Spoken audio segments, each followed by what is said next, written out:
అందరికీ నమస్కారం. నేను ఇటీవల రాగన్ ఆడియో ఫంక్షన్ జరిగితే ప్రీ రిలీజ్ ఫంక్షన్.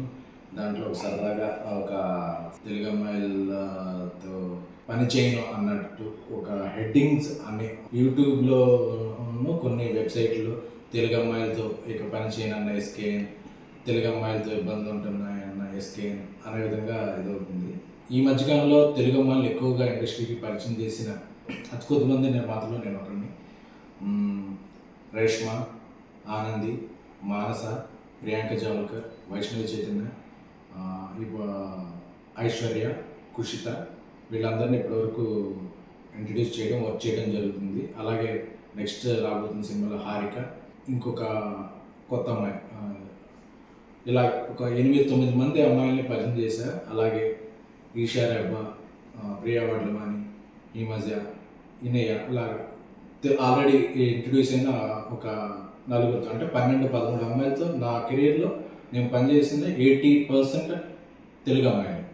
సో నేను టార్గెట్ పెట్టుకున్నా. నేను తెలుగు జర్నలిస్ట్గా నా కెరీర్ స్టార్ట్ చేశాను కాబట్టి నేను అనుకున్న టార్గెట్ ఏంటంటే ఒక 25 మంది అమ్మాయిలు, వాళ్ళు వేరియస్ ఫీల్డ్, హీరోయిన్గా, రైటర్గా, ఆర్ట్ డైరెక్టర్గా, ఎగ్జిక్యూటివ్ ప్రొడ్యూసర్గా, డైరెక్టర్గా కూడా నాకు తెలిసిన సర్కిల్ నుంచి 25 మంది తెలుగు అమ్మాయిని నా పరంగా ప్రోత్సహించాలి, ఎంకరేజ్ చేయాలని. అంటే మనం పరిచయం చేసిన వాళ్ళందరూ టాప్కి వెళ్ళిపోరు, అందరూ బాటంకి వెళ్ళిపోరు. బట్ మొదటి అవకాశం ఇవ్వడం అనేది ఒక ఇంపార్టెంట్. సో ఇప్పుడు నా నెక్స్ట్ 3 సినిమాలు తెలుగు అమ్మాయిలే. అందులో ఆర్ట్ డైరెక్టర్ తెలుగు అమ్మాయి, ఎగ్జిక్యూటివ్ ప్రొడ్యూసర్ తెలుగు అమ్మాయి, రైటర్ కూడా తెలుగు అమ్మాయి.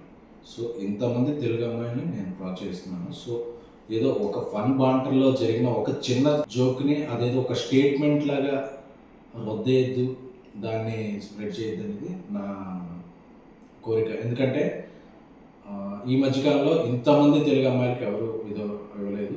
ప్లస్ నేను దాన్ని ఒక ఉద్యమంలా ముందుకు తీసుకెళ్తున్నాను కాబట్టి ఏదో ఒక జోక్లా తీసుకున్న తప్ప దాన్ని ఒక స్టేట్మెంట్లా తీసుకుని ఇక తెలుగు అమ్మాయిలకి అవకాశం ఇవ్వలేదు. ఎందుకంటే నేను చేస్తున్న సినిమాలు, చేయబోయే సినిమాల్లో కూడా నా ఫస్ట్ ప్రిఫరెన్స్ తెలుగు అమ్మాయిలకే. సో దీంట్లో ఇక ఎటువంటి ప్రచారాలకి తావివ్వద్దని కోరుకుంటున్నాను. Thank you. మీ ఎస్కే.